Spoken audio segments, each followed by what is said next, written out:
Hello friends, स्वागत है आपका IT online smart study YouTube channel पर।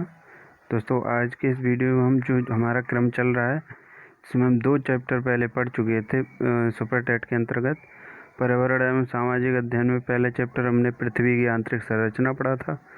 उसके बाद नदियाँ चैप्टर में हमने पहला पढ़ा था विश्व की नदियाँ, और आज हम पढ़ने वाले हैं भारत की इम्पोर्टेंट नदियों के बारे में। ठीक है, इसमें कुछ इम्पोर्टेंट थ्योरी ली गई है जिनसे परीक्षा में प्रश्न बनते रहे हैं, और उसके बाद एक इम्पोर्टेंट टेस्ट रखा गया है। तो आप पूरा वीडियो अंत तक ध्यान से देखिए, आपको पूरी इन्फॉर्मेशन मिल जाएगी। तो चलिए शुरू करते हैं। तो आज का हमारा टॉपिक होने वाला है भारत की नदियाँ। आगे बढ़ने से पहले अगर आपने अभी तक इस चैनल को सब्सक्राइब नहीं किया है तो सब्सक्राइब करके बेल आइकन को ऑन ज़रूर कर लीजिए, जिससे कि आपको सभी वीडियोज़ की नोटिफिकेशन मिलती रहे। साथ ही साथ वीडियो पसंद आए तो वीडियो को लाइक करके सभी ग्रुप्स में शेयर ज़रूर कीजिए। चलिए शुरू करते हैं। तो आज का हमारा टॉपिक होने वाला है भारत की नदियाँ। तो भारत की नदियाँ पढ़ने से पहले इम्पोर्टेंट 2 पॉइंट को समझते हैं। पहला है ज्वार नदमुख और दूसरा डेल्टा। ज्वार नदमुख को ही एस्चुरी बोलते हैं। ठीक है, तो ये प्रश्न बनता है कई बार कि एस्चुरी यानी कि ज्वार नदमुख और डेल्टा में क्या अंतर होता है। ठीक है, यहाँ पे अंतर होगा, अंतर लिख लीजिएगा, क्या अंतर होगा। ठीक, तो पहले समझते हैं ज्वार नदमुख। ज्वार नदमुख क्या होता है? यह सागर तट पर स्थित आधा बंद खारे पानी का वह क्षेत्र जहाँ नदियों का ताज़ा पानी समुद्र के खारे पानी के साथ मिल जाता है। ठीक है, क्या होता है? ये सागर तट का आधा बंद खारे पानी का क्षेत्र होता है जहाँ पर नदियों का ताज़ा पानी आके मिलता है। उसी को क्या बोलते हैं? ज्वार नदमुख बोलते हैं। जैसे कि नर्मदा, ताप्ती, मांडवी नदी एस्चुरी अर्थात ज्वार नदमुख का निर्माण करती हैं ये तीनों नदी। ठीक है, नर्मदा, ताप्ती और मांडवी। इसका डेल्टा क्या होता है? नदी जहाँ महासागर से मिलती है। ठीक है, नदी जहाँ महासागर से मिलती है उस जगह नदी द्वारा बहाकर लाई गई मिट्टी के कारण नदी की धारा कई धाराओं में बट जाती है। उस त्रिभुजाकार क्षेत्र को ही क्या कहा जाता है? डेल्टा कहा जाता है। डेल्टा प्रायः उपजाऊ मिट्टी का निर्माण करते हैं। ठीक, ये हो गया ज्वार नदमुख और डेल्टा। आई होप आपको समझ में आ गए होंगे। ये कुछ इम्पोर्टेंट नदियां हैं जो कि डेल्टा का निर्माण करती हैं, जैसे कि गंगा, ब्रह्मपुत्र, महानदी, गोदावरी, कृष्णा, डेल्टा, ये आदि का डेल्टा का निर्माण करती हैं ये नदी। ठीक है, अब समझते हैं एक इम्पोर्टेंट पॉइंट, अपवाह तंत्र। अपवाह तंत्र क्या होता है? ड्रेनेज एरिया, जो कि मैंने आपको पिछली वीडियो में भी बताया था, जो कि हमारा विश्व की नदियों का वीडियो था। तो अपवाह तंत्र शब्द एक क्षेत्र के नदी तंत्र की व्याख्या करता है जिसमें अलग अलग दिशाओं से छोटी छोटी धाराएं आकर मुख्य धारा यानी मुख्य नदी का निर्माण करती हैं। ठीक है, जैसा कि मैंने ये चित्र में समझाया है। ठीक है, एक ये नदी बह रही है, यहाँ से छोटी छोटी नदी इस तरह आके बहती हैं, और ये इसका क्या हो जाता है? अपवाह तंत्र हो जाता है। ठीक है, तो यहाँ से नेक्स्ट पॉइंट हमारा, यहाँ पर अलग अलग दिशाओं से जो छोटी छोटी धाराएं आती हैं वो मुख्य नदी की क्या होती हैं? सहायक नदियाँ होती हैं। जैसे कि ये हमारी मुख्य धारा है। ठीक है, और ये हैं ये हमारी ये सहायक नदियाँ हैं। ठीक है, ये नदी तंत्र का चित्र है। तो ये जो आ रही हैं इधर उधर से, ये हमारी सहायक नदियाँ होती हैं। अब समझते हैं हम भारत का अपवाह तंत्र। तो अपवाह तंत्र 2 भाग हैं, पहला हिमालय अपवाह तंत्र और दूसरा प्रायद्वीपीय अपवाह तंत्र। तो हिमालय अपवाह तंत्र में कौन कौन सी आती है? सिंधु नदी तंत्र, गंगा नदी तंत्र और ब्रह्मपुत्र नदी तंत्र। और प्रायद्वीपीय अपवाह तंत्र में कौन कौन सी आती हैं? नर्मदा, ताप्ती, महानदी, गोदावरी, कृष्णा और कावेरी। ठीक है, तो अब हम डिस्कस करते हैं हिमालय अपवाह तंत्र के अंतर्गत आने वाली पहली नदी सिंधु नदी तंत्र के बारे में। ठीक है, तो सिंधु नदी हेडिंग डालिए और लिखिए, सिंधु नदी 3 देशों से बहकर यानी 3 देशों में बहती है। ठीक है, जो सिंधु नदी होती है वो 3 देशों से होकर बहती है। कौन कौन से देश? चीन, भारत और पाकिस्तान। उसका नेक्स्ट पॉइंट हमारा, चीन के तिब्बत स्थित मानसरोवर झील के निकट से इसका उद्गम होता है। कहाँ से होता है? चीन, जो हमारा चीन है वहाँ पे तिब्बत है, वहाँ से मानसरोवर झील के निकट से सिंधु नदी का क्या होता है? उद्गम होता है। और उत्तर पश्चिम दिशा में बहती हुई ये नदी भारत के लद्दाख के दमचौक के पास से भारत में प्रवेश करती है। आगे बहती हुई ये नदी गिलगित से होते हुए दर्दिस्तान के पास पाकिस्तान में प्रवेश करती है, ठीक, और कराची के पूर्व से होते हुए अरब सागर में मिल जाती है, ठीक है। तो मेनली आपको ये याद रखना है कि 3 देशों से होकर जाती है, ठीक, और इस निकलती कहाँ से है? चीन के तिब्बत स्थित मानसरोवर से, और गिरती कहाँ पर है? ये हो गया हमारा, तो कराची से पूर्व से होते हुए कहाँ पे गिरती है? अरब सागर में मिल जाती है, ठीक। अब इम्पोर्टेंट पॉइंट है ये, इस नदी की कुल लंबाई कितनी है? 2880 किलोमीटर है, ठीक है। उसके बाद है नेक्स्ट हमारा कि भारत का लेह शहर सिंधु नदी के दाएं तट पर स्थित है। उसका नेक्स्ट पॉइंट, सिंधु नदी के अरब सागर में मिलने से पहले इसमें 5 प्रमुख सहायक नदियां आकर मिलती हैं। कौन कौन सी? चेनाब, झेलम, रावी, ब्यास और सतलज। ये इम्पोर्टेंट पॉइंट है, ध्यान रखिएगा। अब हमारी नेक्स्ट नदी है चेनाब नदी। तो ये सिंधु नदी की सबसे बड़ी सहायक नदी है। इसका उद्गम हिमाचल प्रदेश के K12 लारा दर्रे से होता है, ठीक है। ये जो नदियां हैं इनके बारे में अभी हम डिस्कस कर रहे हैं, ठीक। तो चेनाब नदी सिंधु नदी की सबसे सहायक नदी है। इसका उद्गम हिमाचल के K12 लारा दर्रे से होता है। नेक्स्ट पॉइंट है, हिमाचल प्रदेश में इस नदी का निर्माण 2 नदी चंद्रा और भागा नदी से होता है, इसलिए इसे क्या कहा जाता है? चंद्रभागा नाम से भी जाना जाता है। उसके बाद ये नदी पाकिस्तान में जाकर सिंधु नदी से मिल जाती है। सिंधु नदी में मिलने से पहले इसमें झेलम, रावी, सतलज, ब्यास नदियाँ आकर मिल जाती हैं, ठीक। उसके बाद झेलम नदी के बारे में डिस्कस करते हैं। तो झेलम नदी का उद्गम कश्मीर घाटी के बैरीनाग के निकट से होता है। ये नदी 170 किलोमीटर भारत पाकिस्तान सीमा का निर्माण करती हुई पाकिस्तान के झंग के निकट चेनाब नदी में आकर मिल जाती है। ये नदी हिमाचल प्रदेश के रोहतांग दर्रे से निकलकर कश्मीर तथा पंजाब होते हुए पाकिस्तान के झंग के निकट चेनाब में मिल जाती है, ठीक। आगे देखते हैं सतलज नदी। तो ये नदी तिब्बत के राक्षस ताल से निकलती है। ये इम्पोर्टेंट पॉइंट है, कहाँ से निकलती है? तिब्बत के राक्षस ताल से, ठीक। और सिंधु नदी के समांतर बहती हुई हिमाचल प्रदेश में प्रवेश करती है। आगे पंजाब होते हुए पाकिस्तान के बहालपुर में चेनाब नदी में जाकर मिल जाती है। तो चेनाब नदी में मिलने से पहले इससे ब्यास नदी आकर मिल जाती है, ठीक है। अब ब्यास नदी क्या है? तो रोहतांग दर्रे से निकली ब्यास नदी हिमाचल प्रदेश के कुल्लू घाटी में बहते हुए पंजाब के हरके में सतलज में मिल जाती है, ठीक। तो रोहतांग दर्रे से निकलती है क्या? ब्यास नदी, ठीक। नेक्स्ट नोट पॉइंट हमारा कि हरके क्षेत्र में जो हमने ब्यास और सतलज नदी के संगम की बात की, वहीं से देश की सबसे लंबी नहर इंदिरा गांधी नहर निकलती है, ठीक है। ये इम्पोर्टेंट पॉइंट ध्यान रखिएगा, जो कि पंजाब और राजस्थान से होकर गुजरती है। राजस्थान में इसकी लंबाई सबसे अधिक यानी कि 470 किलोमीटर होती है। नेक्स्ट, पाकिस्तान के बहावलपुर में जब सतलज नदी चेनाब नदी से मिलती है, तब ये चेनाब में मिलकर पंचनद का निर्माण करती है। पंचनद ये इम्पोर्टेंट हो जाता है।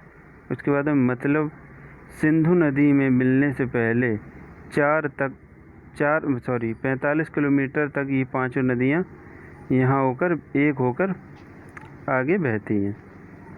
अब समझते हैं सिंधु जल समझौता क्या है। तो पानी के वितरण के लिए 1960 में हुई भारत और पाकिस्तान के बीच एक संधि एक समझौते के अनुसार 3 पूर्वी नदियों यानी कि ब्यास, रावी और सतलज का नियंत्रण भारत को तथा 3 पश्चिमी नदियों सिंधु, चिनाब, झेलम का नियंत्रण पाकिस्तान को दिया गया है। ठीक है, ये सिंधु जल समझौता है, इम्पोर्टेंट तय रखिएगा। अब देखते हैं महत्वपूर्ण गंगा नदी तंत्र। ठीक है, तो गंगा नदी तंत्र, गंगा नदी के बारे में पढ़ते हैं। तो गंगा नदी भारत की सबसे लंबी नदी है, इम्पोर्टेंट पॉइंट है, सबसे लंबी नदी भारत की गंगा है। इसकी कुल लंबाई 2525 किलोमीटर है। इसमें भारत में इसकी लंबाई 2071 किलोमीटर है, बाकी बांग्लादेश में है। ठीक है, इसका नेक्स्ट इम्पोर्टेंट पॉइंट है सतोपथ हिमानी से निकली अलकनंदा नदी और गौमुख से निकली भागीरथी नदी जब देवप्रयाग में मिलती है तब इसका संयुक्त रूप गंगा के नाम से जाना जाता है। इसका नेक्स्ट पॉइंट है अलकनंदा की 2 प्रमुख सहायक नदियां हैं। कौन कौन सी? एक होता है पिंडार नदी, दूसरा मंदाकिनी नदी। तो पिंडार नदी अलकनंदा को कर्णप्रयाग में आकर मिलती है, और मंदाकिनी नदी अलकनंदा को रुद्रप्रयाग में आकर मिलती है। इसका नोट पॉइंट हमारा प्रसिद्ध केदारनाथ मंदिर मंदाकिनी नदी के तट पर ही स्थित है, और बद्रीनाथ का मंदिर अलकनंदा नदी के तट पर स्थित है। ठीक है, तो ये इम्पोर्टेंट पॉइंट है, ये इम्पोर्टेंट नोट है, यहाँ से प्रश्न बन चुका है। ठीक, उसके बाद में उत्तराखंड से निकली गंगा उत्तर प्रदेश, बिहार होती हुई पश्चिम बंगाल तक बहती है। पश्चिम बंगाल के फरक्का पर ये 2 धाराओं में बट जाती है, पहला हुगली और दूसरा भागीरथी।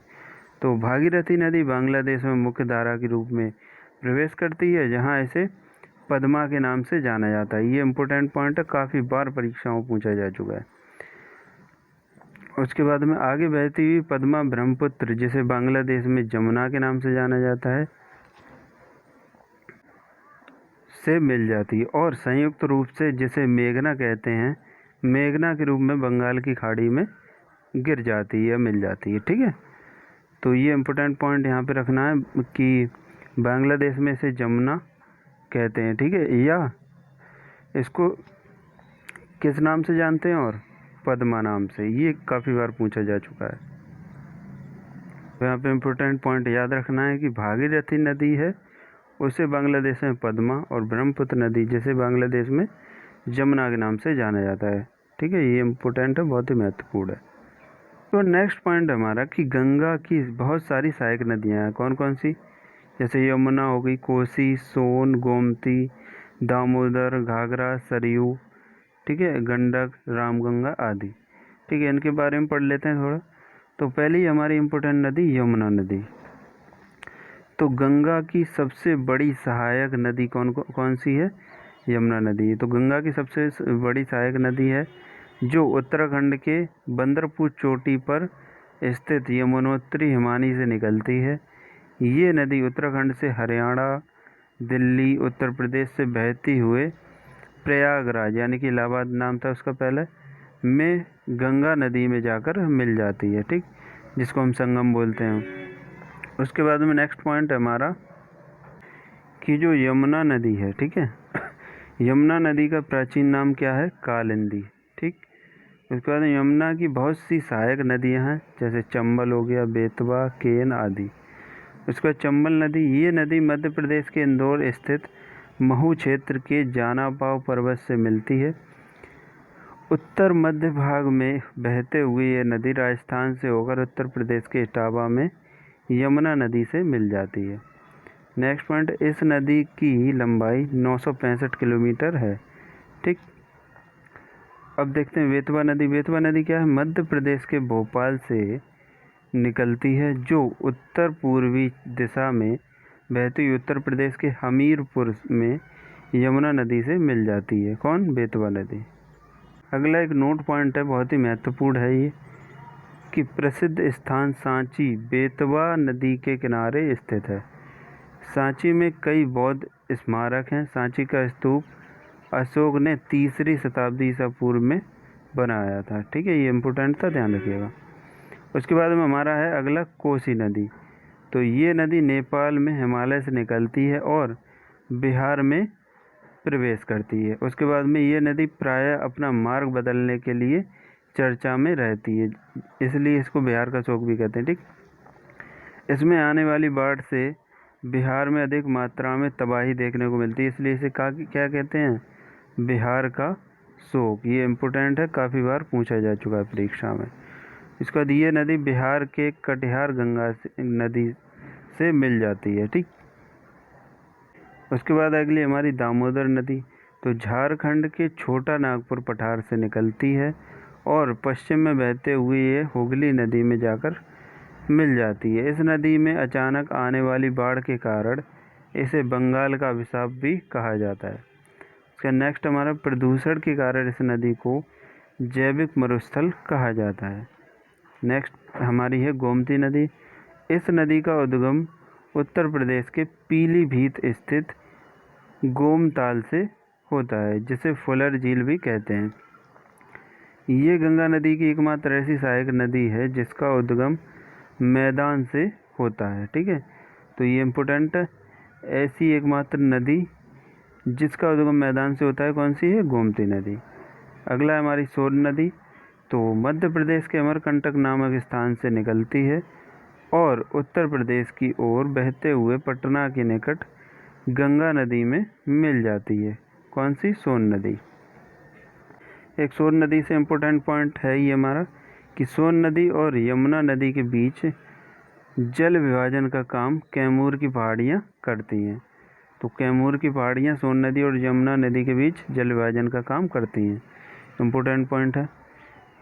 इनके अलावा गंगा की सहायक नदियों में घाघरा, जैसे सरयू भी कहते हैं, जैसे सरयू कहते हैं घाघरा नदी को, और गंडक नदी गंगा के बाहर तट पर आकर मिलती हैं। ठीक, तो गंगा नदी से संबंधित महत्वपूर्ण पॉइंट्स देख लेते हैं, जैसे कि कौन सी नदी गंगा के दाएं तट पर और कौन सी नदी गंगा के बाएं तट पर। तो तट पर आकर मिलती हैं, तो देखते हैं। तो ये गंगा नदी जैसे बह रही है, ठीक है, तो इसके दाएं तट पर कौन कौन सी नदी हैं, यमुना हो गई, सोन हो गई, टोस हो गई, ठीक है। और बाएं तट पर कौन कौन सी हैं, गोमती हो गई, गंडक हो गई, घाघरा हो गई जिसको हम सरयू भी कहते हैं, और कोसी हो गई। ठीक है, ये इम्पोर्टेंट पॉइंट है, ध्यान रखिएगा। उसके बाद नेक्स्ट हमारा कि गंगा नदी को 2008 में राष्ट्रीय नदी का दर्जा दिया गया और गंगा के किनारे बसा सबसे बड़ा शहर कानपुर है। ठीक है, गंगा नदी के किनारे बसा सबसे बड़ा शहर कौन सा है, कानपुर, इम्पोर्टेंट है। गंगा नदी का प्रवाह क्रम उत्तराखंड, सबसे पहले उत्तराखंड में, फिर उत्तर प्रदेश में, फिर बिहार में, फिर पश्चिम बंगाल में, उसके बाद बांग्लादेश में चली जाती है, जिसे यहाँ पे वो कहते हैं पद्मा नाम से संबोधित करते हैं वहाँ पे। अब देखते हैं हम ब्रह्मपुत्र नदी तंत्र। तो ब्रह्मपुत्र नदी तिब्बत, भारत और बांग्लादेश से होकर बहती है। ठीक है, ये नदी तिब्बत के मानसरोवर झील के निकट से निकलती है और ब्रह्मपुत्र नदी, सतलज, सिंधु नदियाँ तिब्बत के मानसरोवर के पास से निकलती हैं। तो ब्रह्मपुत्र, सतलज, सिंधु नदियाँ कहाँ से निकलती हैं, तिब्बत के मानसरोवर से के पास से निकलती हैं।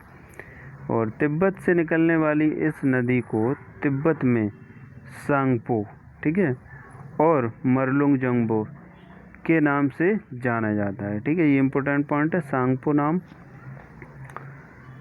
उसके बाद में जब ये नदी भारत में असम घाटी में प्रवेश करती है, जहाँ इसे ब्रह्मपुत्र के नाम से जाना जाता है। इस नदी को अरुणाचल प्रदेश में दिहांग के नाम से जाना जाता है। ठीक है, जो दूसरे नाम होते हैं ना वो महत्वपूर्ण होते हैं। उसका इम्पोर्टेंट पॉइंट हमारा कि असम घाटी में बहती हुई ये नदी बांग्लादेश में प्रवेश करती है, जहाँ इसे जमुना के नाम से जाना जाता है।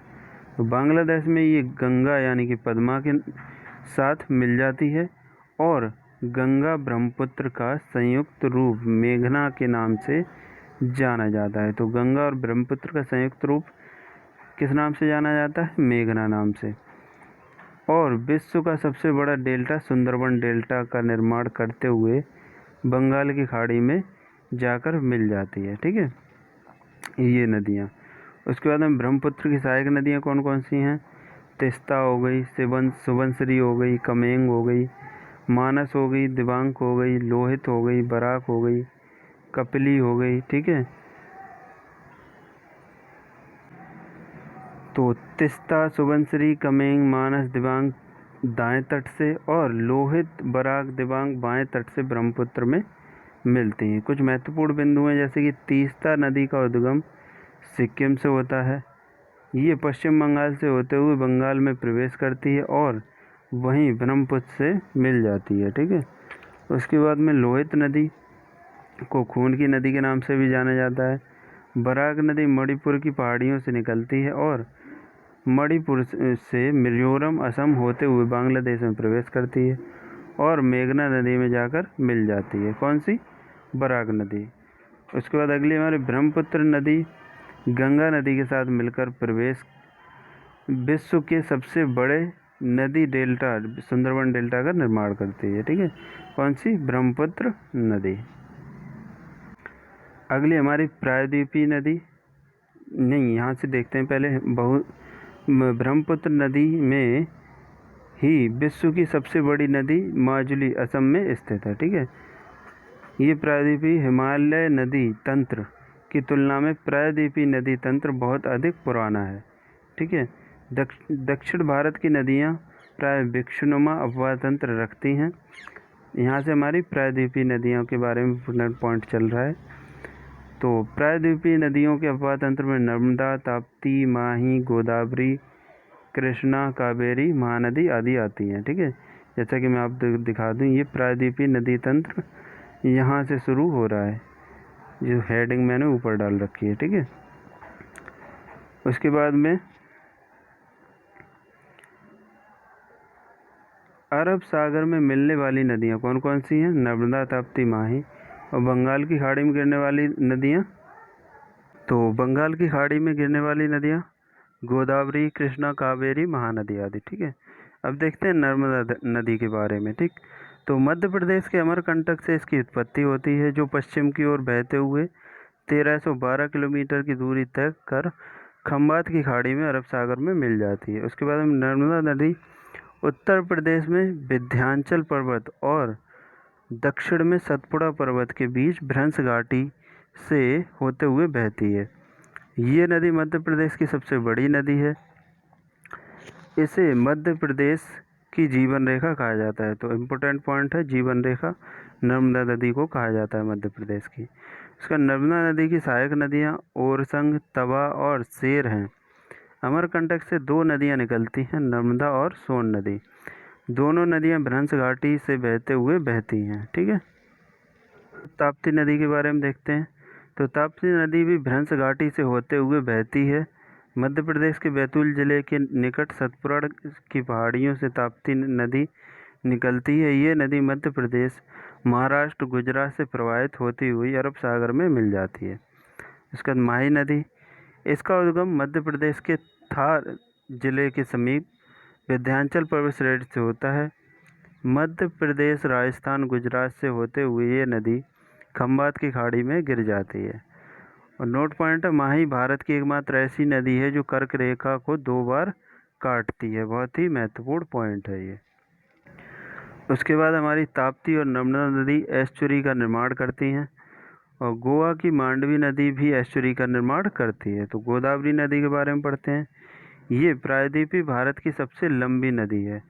ये नदी महाराष्ट्र के नासिक जिले से त्र्यंबकेश्वर से निकलती है और दक्षिण पूर्व की ओर बहते हुए बंगाल की खाड़ी में गिर जाती है।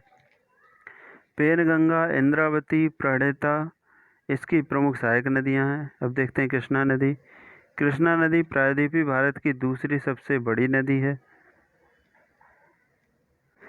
इसका उद्गम महाराष्ट्र के महाबलेश्वर के पास से होता है। कृष्णा नदी महाराष्ट्र से होते हुए कर्नाटक, तेलंगाना और आंध्र प्रदेश से बहते हुए बंगाल की खाड़ी में गिर जाती है। कृष्णा नदी की प्रमुख सहायक नदियाँ तुंगभद्रा, कोयना और भीमा है। कृष्णा नदी जल विवाद देखते हैं। कृष्णा नदी जल विवाद काफ़ी इम्पोर्टेंट है।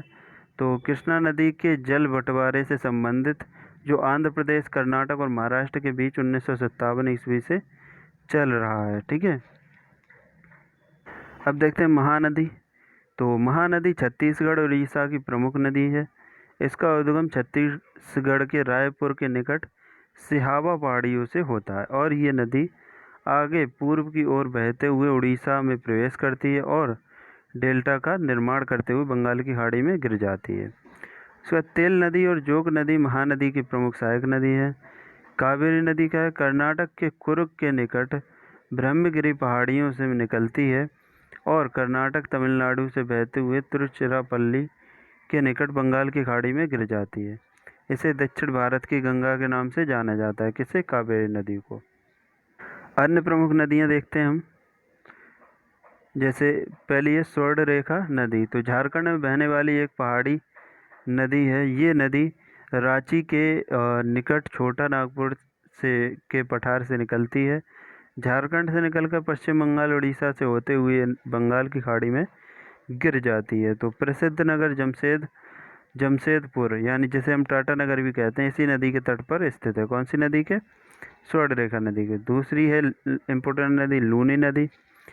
इसका उद्गम अजमेर के निकट अरावली पहाड़ियों से के निकट से नाग पहाड़ से होता है। ठीक है, राजस्थान से होते हुए गुजरात के कच्छ में केरल में ये नदी विलुप्त हो जाती है। इस नदी को साल्ट रिवर के नाम से भी जाना जाता है। अब अगली देखते हैं काली नदी। तो काली नदी के बारे में देखते हैं। इस नदी को शारदा और काली गंगा के नाम से भी जाना जाता है। ये नदी हिमालय स्थित काला पानी नामक स्थान से निकलती है। उत्तराखंड, उत्तर प्रदेश में बहती हुई ये नदी घाघरा सरयू नदी के साथ मिल जाती है। काली नदी क्या होती है? पूर्व की ओर नेपाल और भारत की अंतर्राष्ट्रीय सीमा बनाती है। पेन्नार नदी क्या है? पेन्नार नदी भारत की एक प्रमुख नदी है। ये नदी कर्नाटक के नंददुर्ग पहाड़ी से निकलकर पूर्व की ओर बहते हुए 970 किलोमीटर बंगाल की खाड़ी में गिरती है। यहाँ से हमारे जो इम्पोर्टेंट प्रश्न निकल के आते हैं वो देखते हैं, जो प्रीवियस ईयर में पूछे गए हैं। तो पहला प्रश्न, बांग्लादेश में गंगा को किस नाम से जाना जाता है? पद्मा। ये प्रश्न बहुत ही महत्वपूर्ण है, इनको ध्यान से देखिएगा। सुंदरबन डेल्टा का निर्माण करने वाली नदियाँ हैं, तो गंगा और ब्रह्मपुत्र। उसके बाद में निम्न में से किस स्थान पर अलकनंदा तथा भागीरथी का संगम होता है? तो देवप्रयाग। वह नदी जो केदारनाथ से रुद्रप्रयाग के मध्य बहती है, तो मंदाकिनी नदी। निम्न में से किस नदी के तट पर बद्रीनाथ का प्रसिद्ध मंदिर है? तो अलकनंदा नदी। इनमें से कौन सी श्रेणी यमुना और सोन के मध्य जल विभाजन का कार्य करती है? तो कैमूर नदी। वेतवा नदी निकलती है तो यमुना से। यमुना नदी का उद्गम स्थल बंदरपुछ। नेक्स्ट प्रश्न, गंगा नदी की एकमात्र सहायक नदी जिसका उद्गम मैदान से होता है, कौन सी नदी है? गोमती नदी। उसके बाद नेक्स्ट हमारा भागीरथी नदी निकलती है, तो कहाँ से निकलती है? गौमुख से। उसके बाद नेक्स्ट, भारत में यलुंग जंगबो नदी को किस नाम से जाना जाता है? तो ब्रह्मपुत्र के नाम से जाना जाता है। उसका नेक्स्ट हमारी तिब्बत मानसरोवर झील के पास जिन नदियों का स्रोत है वह है तो ब्रह्मपुत्र, सतलज और सिंधु। नेक्स्ट हमारी कौन सी ब्रह्मपुत्र की सहायक नदियां हैं? तो दिबांग, कमेंग और लोहित। उसका नेक्स्ट, ब्रह्मपुत्र नदी तिब्बत में किस नाम से जानी जाती है? तो सांगपो नाम से। उसके बाद में कौन सी नदी अरुणाचल प्रदेश से होकर बहती है? तो ये हमारी सुबनसिरी और लोहित नदी। उसके बाद मानस नदी किस नदी की उपनदी है? तो ब्रह्मपुत्र नदी की है उपनदी। कौन सी? मानस। उसका नर्मदा नदी किन पर्वत श्रृंखलाओं के बीच बहती है? तो सतपुड़ा और विंध्याचल। उसके बाद में कथन फर्स्ट है हमारा, नर्मदा अपने मुहाने पर डेल्टा का निर्माण करती है या ये एस्चुरी बनाती है। तो नर्मदा भ्रंश घाटी से बहती है। ठीक है, ये यहाँ से। तो इसमें कथन दिए गए थे जिनमें से पूछा गया था कि कौन से कथन सही है। तो ये कथन था नर्मदा अपने मुहाने पर डेल्टा का निर्माण करती है, तो ये कथन गलत है हमारा। ये क्या करती है? एस्चुरी बनाती है। तो नर्मदा भ्रंश घाटी में बहती है, ये सही है हमारा। तो कौन सी नदी रिफ्ट वैली से होकर बहती है? तो नर्मदा व ताप्ती। उसके बाद अमरकंटक से कौन सी नदी का उद्गम होता है? तो नर्मदा नदी का उद्गम होता है। तो पश्चिम की ओर बहने वाली नदियों में से कौन सी दो पर्वत श्रेणियों के बीच बहती है? तो नर्मदा नदी। उसका निम्न में से अरब सागर में गिरने वाली नदी है तो कौन सी है? ताप्ती नदी। उसके बाद कौन सी गोदावरी की सहायक नदियाँ हैं? तो इंद्रावती और प्रणहिता। उसका नेक्स्ट प्रश्न हमारा, प्रायद्वीपीय भारत की सबसे लंबी नदी है गोदावरी नदी। निम्न में से किस स्थान से भारत की दो महत्वपूर्ण नदियों का उद्गम होता है, जिससे एक उत्तर की ओर प्रवाहित होकर बंगाल की खाड़ी में गिर जाती है, बंगाल की खाड़ी की ओर प्रवाहित होने वाली नदियों में से मिलती है, और इस दूसरी पश्चिमी की ओर बहते हुए अरब सागर में मिल जाती है, तो अमरकंटक में। ठीक है। उसके बाद तेल नदी इनमें से किस नदी की सहायक नदी है? तो महानदी की। कौन सी नदी उड़ीसा में अपना डेल्टा बनाती है? तो महानदी। इसके बाद निम्न में से कौन सी नदी एस्चुरी का यानी ज्वारनदमुख नहीं बनाती है? तो महानदी नहीं बनाती, जबकि नर्मदा, ताप्ती, मांडवी एस्चुरी बनाती हैं। उसके बाद दक्षिण भारत की नदियाँ निम्न में से कौन सा उपवा तंत्र रखती हैं? तो वृक्षनुमा। उसके बाद कावेरी नदी का उद्गम स्थान है तो कौन सा है? ब्रह्मगिरी पहाड़ियों में। उसके बाद निम्न नदियों में से किसको दक्षिण की गंगा कहा जाता है? तो कावेरी नदी को। उसके बाद नदियों की लंबाई के अवरोही क्रम में गोदावरी, महानदी, नर्मदा व ताप्ती का सही क्रम क्या है? तो गोदावरी, नर्मदा और ताप्ती। उसके बाद निम्न में से कौन सी नदियाँ बंगाल की खाड़ी में गिरती हैं? तो गंगा, ब्रह्मपुत्र, गोदावरी, महानदी, कृष्णा और कावेरी। उसके बाद दामोदर जिसकी सहायक नदी है वह है तो हुगली। उसके बाद दामोदर नदी निकलती है तो कहाँ से निकलती है? छोटा नागपुर से निकलती है। उसके बाद में निम्न में से कौन सी नदी अपने मार्ग परिवर्तन के लिए जानी जाती है? तो कोसी नदी, जिसे हम बिहार का शोक भी कहते हैं। उसका निम्न में से किस नदी का उद्गम भारत में नहीं है? तो सतलज नदी। उसके बाद कपिली निम्न में से किसकी सहायक नदी है? तो ब्रह्मपुत्र की। उसका निम्न में से कौन सी नदी मध्य प्रदेश से निकलती है और खंबात की खाड़ी में गिरती है? तो माही नदी। उसके बाद में कालिंदी, जिसका दूसरा नाम है, किसका नाम है? यमुना नदी का दूसरा नाम है कालिंदी। उसके बाद नेक्स्ट इंपोर्टेंट प्रश्न हमारा कि कौन सा कथन भारतीय नदियों के विषय में सही नहीं है? तो कौन सा सही नहीं है? हिमालय नदी बहुत छोटा डेल्टा बनाती है। उसके बाद नेक्स्ट पॉइंट है कावेरी नदी गिरती है बंगाल की खाड़ी में गिरती है। भारत व नेपाल के मध्य कौन सी नदी सीमा बनाती है? तो काली। खारी नदी जिस उपवा तंत्र का अंग है वह है तो बंगाल की खाड़ी। उसके बाद भारत किस नदी को जैविक मरुस्थल कहते हैं? दामोदर। उसके बाद इनमें से कौन सी नदी कक्ष के रूप में समाहित है? तो लूनी नदी। ठीक है। उसके बाद नेक्स्ट पॉइंट है भारत में डेल्टा बनाने वाली नदियां हैं तो कावेरी, गंगा और महानदी। ठीक है। तो ये था हमारा भारत की नदियां और इससे जो निकाले गए इम्पोर्टेंट प्रश्न जो कि हमारी प्रीवियस ईयर में पूछे गए थे। कुछ 2-3 प्रश्न और हैं कि सुंदरवन डेल्टा का निर्माण करने वाली नदियां हैं गंगा और ब्रह्मपुत्र। उसके बाद इंदौर के समीप स्थित जनापाऊ पहाड़ी स्रोत है चंबल नदी का। गंगा नदी के किनारे बसा सबसे बड़ा शहर कानपुर है। किस नदी में विश्व का सबसे बड़ा नदी द्वीप माजुली स्थित है? तो ब्रह्मपुत्र में। ठीक है। तो यहाँ पर हमारा भारत की नदियों का चैप्टर कंप्लीट हुआ। इसमें हमने कुछ इम्पोर्टेंट थ्योरी देखी, उसके अलावा कुछ प्रश्न लगाए। तो आई होप आपको वीडियो पसंद आया होगा। वीडियो पसंद आया तो वीडियो को लाइक करके सभी दोस्तों के साथ शेयर करें। चैनल को सब्सक्राइब नहीं किया तो सब्सक्राइब करके बेल आइकन ऑन कर लें और वीडियो को लाइक ज़्यादा से ज़्यादा करें। Thanks for watching.